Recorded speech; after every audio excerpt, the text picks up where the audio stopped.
I still remember the night like it just happened.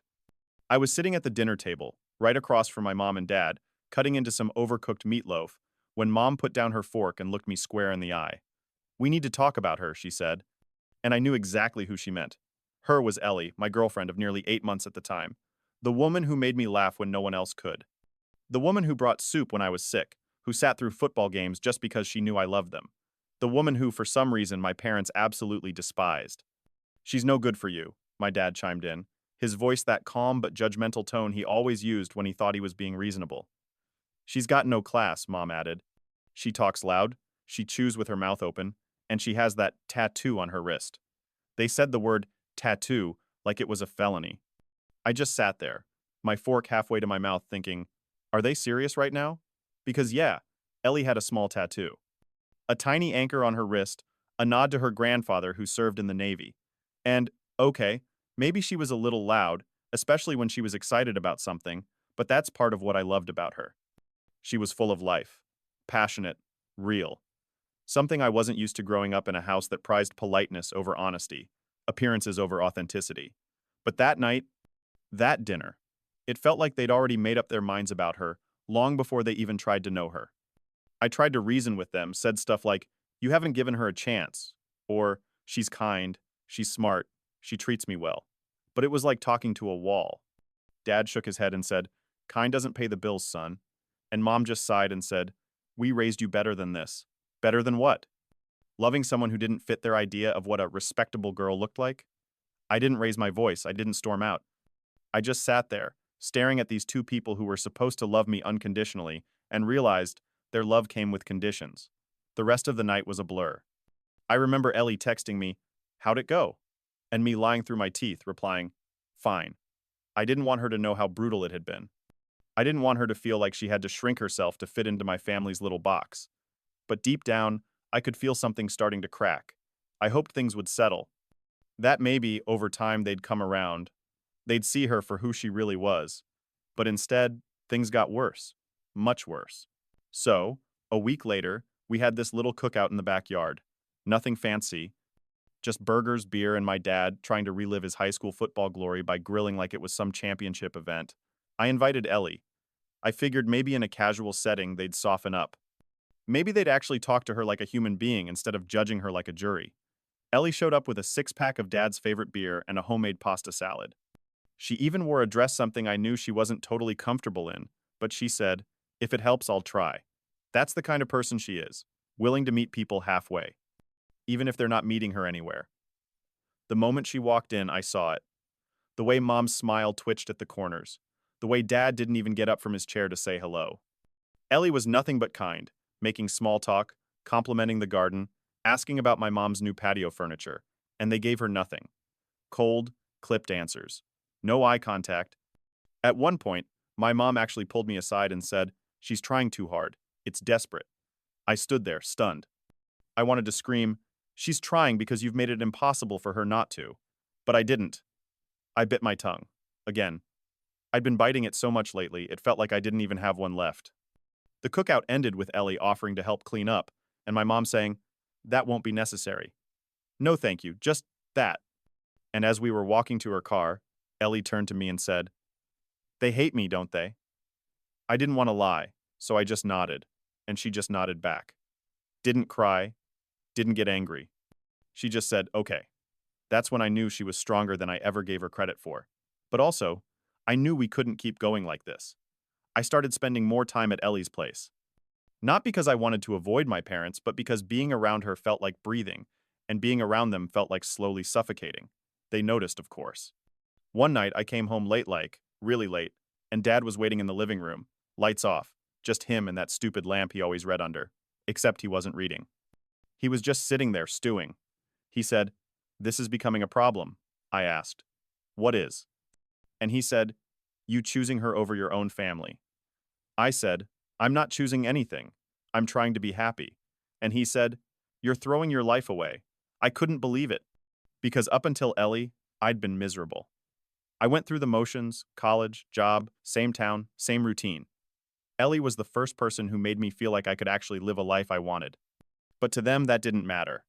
What mattered was that she wasn't our kind of people. I asked him point blank, "What does that even mean?" And he said, "It means she doesn't belong in this family." That was the moment something inside me snapped. Quietly, not a big dramatic scene, just something shifted. I said, "Then maybe I don't either." I left the room before he could respond. And that night, I packed a bag and went to Ellie's. I didn't tell her everything. Not yet. I just said I needed a few days to clear my head. She let me crash on her couch, brought me coffee the next morning, didn't ask too many questions. That was one of the first nights in months I slept through the night. No tension, no walking on eggshells, just peace. I kept waiting for a call, a message, something from them. But nothing came. Not that night, not the next day. Nothing. And that silence, it said more than any angry word ever could. 3 days turned into a week, and still no call, no message, not even a passive-aggressive email from Mom, which used to be her go-to when she was disappointed. I tried to pretend it didn't bother me, but every time my phone buzzed and it wasn't them, I felt that same quiet ache in my chest, like I'd just been erased. Ellie tried to keep things light. She made pancakes one morning and put chocolate chips in them, even though she doesn't really like chocolate, just because I mentioned once that it reminded me of being a kid. She took the long way home from work so we could stop and watch the sunset by the old train tracks. She even gave me the comfiest side of the bed hers. And I realized something in those little moments. It wasn't just that my parents didn't like her. It's that they couldn't see what I saw. They couldn't see the way she quietly loved, not with grand gestures, but with small, steady ones that made everything feel softer. And if they couldn't see that, if they didn't even want to try, then maybe they weren't really looking out for me like they said. But still, there was a part of me that held out hope. Maybe if I reached out first, they'd meet me halfway. So, I did. I sent a message to my mom, something simple. "Hey, I'm okay. Just wanted to let you know I'm staying at Ellie's for a while." 10 minutes later, I got a response. "We figured. Take care of yourself." That was it. No, "we love you." No, "we miss you." Just a polite brush off, like I was some distant cousin who moved to another state. I didn't show Ellie the message. She already carried enough of their coldness. I didn't want to make her feel like she was the reason I'd been shut out, but I could tell she knew something was up. She started offering to sleep on the couch again. Said maybe I should go home and talk to them in person.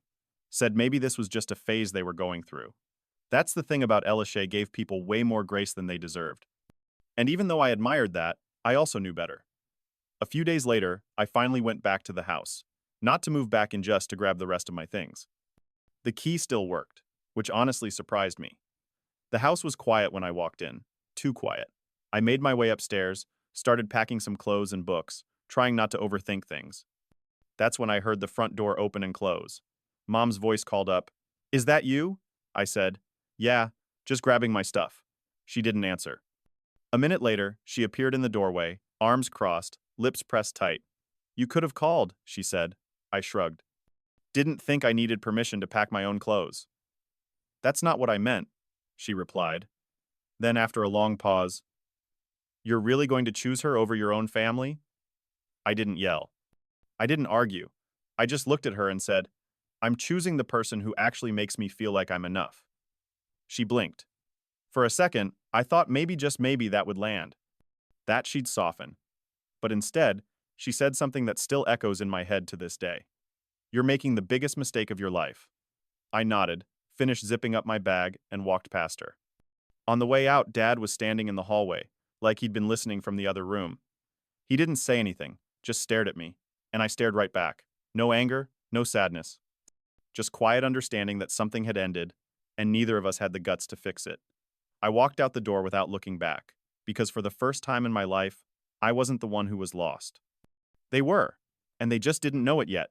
A couple months went by. Life didn't magically get easier, but it got quieter, more honest. I found a small place with Ellie, a tiny apartment with creaky floors and terrible parking, but it was ours.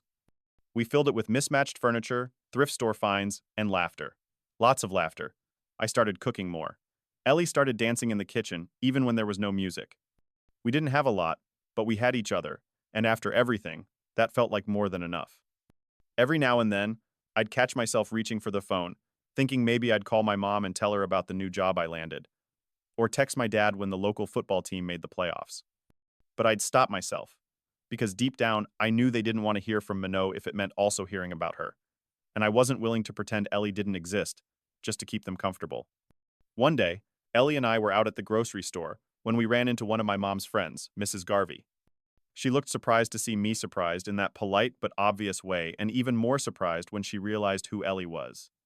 She made some awkward small talk, asked how my parents were doing, and then, right there in the produce aisle, she said, "They miss you, you know.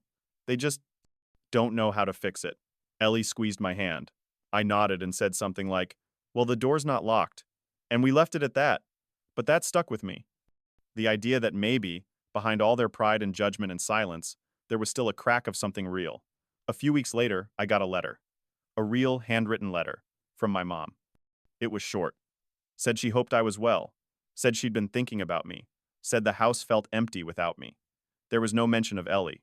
No apology. No real acknowledgement of what happened. Just a beginning. And I'll be honest, I didn't know what to do with that. Part of me wanted to crumple it up and toss it. Another part of me wanted to call her right then and there. But instead, I folded the letter, put it in a drawer, and let it sit for a while. Because healing doesn't happen on someone else's timeline. It happens when you're ready. And I wasn't ready yet. Ellie never pushed me. Never said, "You need to make peace with your family." She just let me sit with it.